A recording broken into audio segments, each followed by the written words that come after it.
ప్రభుత్వం తీసుకున్న నిర్ణయాల్ని కూటమి ప్రభుత్వం ముఖ్యమంత్రి చంద్రబాబు నాయుడు గారు స్వాగతించడం జరిగింది. దీనివల్ల వ్యవసాయ యంత్రాలకి 5% GST తగ్గుతుంది. అలాగే టెలివిజన్, రిఫ్రిజిరేటర్లు, వాషింగ్ మిషన్లు వీటిలన్నిటికి కూడా 18% తగ్గుతుంది.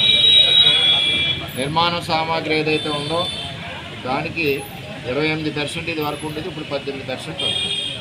18% వచ్చింది, 10% తగ్గింది.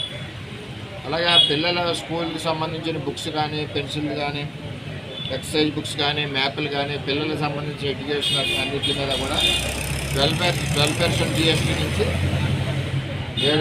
5% తగ్గించడం జరిగింది. అలాగే ఫాస్ట్ ఫుడ్స్ మీద, ఎయిర్ ఆయిల్స్ మీద, డొమెస్టిక్ ఐటమ్స్ మన గ్రామాల్లో ఉపయోగపడే వాటి మీద అన్నింటి మీద GST తగ్గించడం జరిగింది. దీనివల్ల ప్రతి పేదవాడికి సుమారు ఇన్ అండ్ యావరేజీ 15,000 రూపాయల ఆదాయం ప్రభుత్వం కల్పిస్తున్నట్టు అయింది. ఈ GST ఇంప్లిమెంటేషను కూటమి ప్రభుత్వం చంద్రబాబు నాయకత్వంలో ప్రతి చోట అవుతుందా లేదా అన్నది ఒకసారి చెక్ చేయడానికి మేము రావడం జరిగింది. క్లారిటీగా ఏ ఐటెంకి ఏదైతే రూల్ ప్రకారం GST % తగ్గించారో దాని ప్రకారం పాత రేటు, ఆఫ్టర్ GST రెడ్యూస్ ఉన్న కొత్త రేట్లు కూడా షాపుల్లో, పిఠాపుల్లో అన్ని చోట్ల ఉన్నాయి.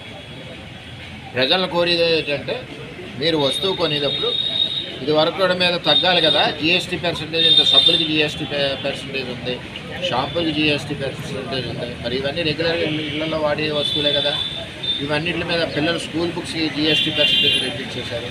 అంచేత ప్రజలు కూడా ఒక షాప్కి వెళ్ళినప్పుడు అడగాలి. షాప్ యాజమాన్యాలు కూడా కరెక్ట్గానే చేస్తున్నారు. దీనివల్ల కొనుగోలుదారులు ఎక్కువయ్యారు. ఎందుకంటే రేటు తగ్గించడం వల్ల పేదవాడికి అందుబాటులోకి వెళ్తున్నారు. ముఖ్యమంత్రి గారు కేంద్ర ప్రభుత్వం ఇచ్చిన ఈ అవకాశాన్ని కూటమి ప్రభుత్వంలో రాష్ట్ర వ్యాప్తంగా ప్రతి పేదవాడికి ఉపయోగపడే విధంగా GST % ఏదైతే తగ్గించారో ఇది అప్లికబుల్ అయ్యేలాగా అటు అధికారులు, ఇటు ప్రజాప్రతినిధులు అందరూ కూడా కలిసికట్టుగా పనిచేస్తూ, అదేవిధంగా వ్యాపారస్తులు కూడా వాళ్ళు తగ్గిన GST ఏదైతే ఉందో దాన్ని క్లారిటీగా దాని మీద అంటించి మరీ కూడా చేస్తూ ఉన్నారు.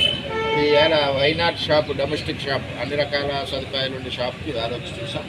మరి చాలా కూటమి ప్రభుత్వానికి, కేంద్ర ప్రభుత్వానికి, నరేంద్ర మోడీ గారికి, ముఖ్యమంత్రి చంద్రబాబు నాయుడు గారికి ఈ రెడ్యూస్ చేసినందుకు ధన్యవాదాలు తెలియజేస్తాను. Thank you.